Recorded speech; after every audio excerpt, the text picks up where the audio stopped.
अस्सलामुअलैकुम। अब हम स्टार्ट करने जा रहे हैं ट्यूमर्स ऑफ अननोन ओरिजिन, जिसमें हम 5 ट्यूमर्स पढ़ेंगे। Ewing sarcoma, giant cell tumour, aneurysmal bone cyst, lesion stimulating primary neoplasm and metastatic tumours.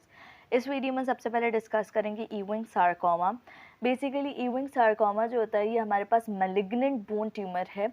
Unknown origin से क्या मुराद है कि इन सारों में हमें ये कंफर्म नहीं है कि आइदर ये बोन से ओरिजिनेट हो रहे हैं या कार्टिलेज की वजह से हो रहे हैं या कोई मसल, कोई सॉफ्ट टिश्यू, कोई ब्लड वेसल क्या इन्वॉल्व हो रहा है जो कि ये ट्यूमर कॉज कर रहा है। ये ओरिजिन हमें नहीं पता एग्जैक्ट। अच्छा, अब ये हमारे पास मैलिग्नेंट बोन ट्यूमर है, बहुत रैपिडली स्प्रेड होता है। अब ये हमारे पास इसको एक रिलेट किया जाता है with the primitive neuro ectodermal tumour. जब हमारे पास एम्ब्रियोजेनेसिस हो रही थी तो उस टाइम पे हमारे पास 3 जर्म लेयर्स बनती हैं, एक्टोडर्म, मेसोडर्म एंड एंडोडर्म। जो एक्टोडर्म होती है वो डिफ्रेंशिएट होती है इनटू द न्यूरो एक्टोडर्म ताकि वो पूरा ब्रेन सिस्टम वगैरह बना सके। तो उस न्यूरो एक्टोडर्म का जो ट्यूमर होता है ना, that is known as primitive neuro ectodermal tumour. अब वो उस टाइम पे एम्ब्रियोजेनेसिस के दौरान अगर ये ट्यूमर या कोई चीज़ डेवलप हुई है तो उसकी कुछ सेल्स जो होते हैं वो जाके डिपॉजिट हो जाते हैं इनटू द बोन्स, और वो primitive neuro ectodermal tumour after birth जो अर्ली एज के यंग बच्चे होते हैं ना उनमें ये प्रेजेंट करता है एज ईविंग सार्कोमा। इसीलिए पहले तो ये दोनों बहुत अलग अलग पढ़े जाते थे और इन्हें अलग अलग डील किया जाता था। अब क्या होता है कि इन दोनों को यूनिफाइड कर दिया गया है as common Ewing sarcoma family tumour. ठीक है, ये इसका एक यूनिफाइड नाम है। अब हमारे पास ऑस्टियोसार्कोमा जो था ये भी हमारे पास यंग बच्चों को अफेक्ट कर रहा था, लेस देन 20 ईयर्स को। अब सेम ऑस्टियोसार्कोमा के बाद जो second most common bone tumour हमें मिलता है ना वो बच्चों में यही होता है, ईविंग सार्कोमा। मैलिग्नेंट ट्यूमर है आफ्टर ऑस्टियोसार्कोमा इन चिल्ड्रंस।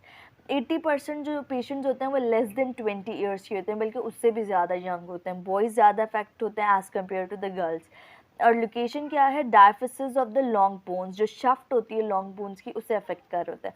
पैथोजेनेसिस की बात की जाए तो ये हमारे पास ट्रांसलोकेशन की वजह से होगा। किस चीज़ की? EWSRI जीन की, जो कि क्रोमोसोम 22 पे प्रेजेंट था, वो वहाँ से जाके शिफ्ट हो जाएगा FLI1 जीन पे जो कि क्रोमोसोम 11 पर है। तो 22 से 11 पर हुई है हमारे पास ट्रांसलोकेशन। और किस चीज़ की ट्रांसलोकेशन हुई? EWSRI जीन की टू द FLI1 जीन पे। तो ये ट्रांसलोकेशन हुई है जिसकी वजह से ही ईविंग सार्कोमा हुआ है।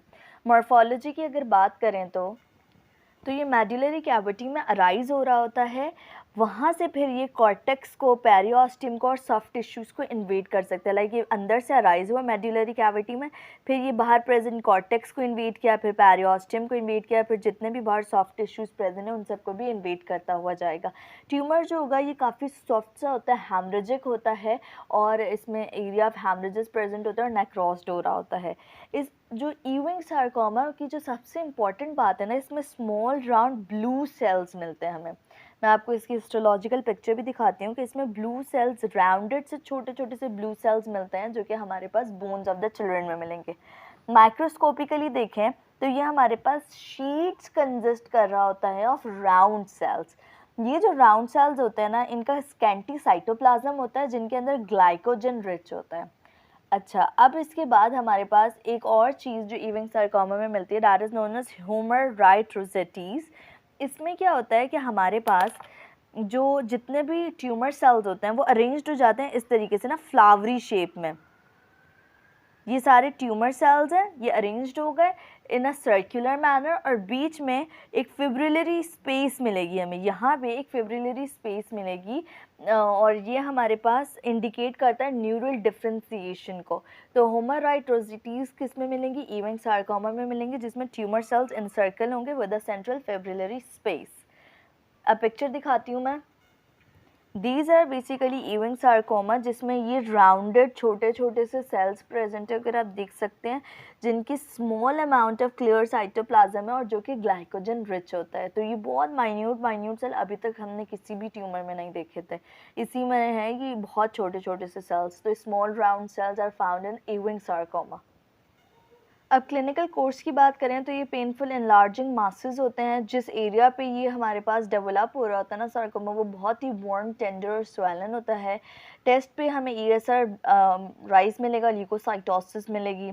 अब रेडियोग्राफिकली बात की जाए तो ये लाइटिक लीजन है। इन्वेडिव क्यों है? क्योंकि हमें पता है मेडुलरी रीजन से अराइज करते हुए कॉर्टेक्स, पेरियोस्टियम, हर चीज़ को क्रॉस करती जा रही है, लाइसिस करती जा रही है, और इसमें लेयर्स ऑफ रिएक्टिव बोन मिलेंगी हमें, जो कि अनियन स्किन लीजन है। अनियन स्किन लीजन क्या है कि ये जो हमारे पास सार्कोमा है, इसकी मैलिग्नेंसी इतनी हाई हो जाती है कि जो पेरियोस्टियम है ना, उससे लेयर्स में डिवाइड करती जाएगी, बोन के अराउंड लेयर्स बनाएगी ऑफ द पेरियोस्टियम, और वो हमारे पास इतनी पतली पतली होती हैं जब अनियन स्किन लीजन अपीयर होगी वो। इसके बाद ट्रीटमेंट की बात की जाए तो रेडियोथेरेपी, कीमोथेरेपी और सर्जरी तीनों को कंबाइन दिया जाएगा, और 75% चांसेस हैं ऑफ 5 ईयर सर्वाइवल। सो यहाँ तक अभी हमने ईविंग सार्कोमा कंप्लीट कर लिया। नेक्स्ट वीडियो में जॉइंट सेल ट्यूमर पढ़ेंगे।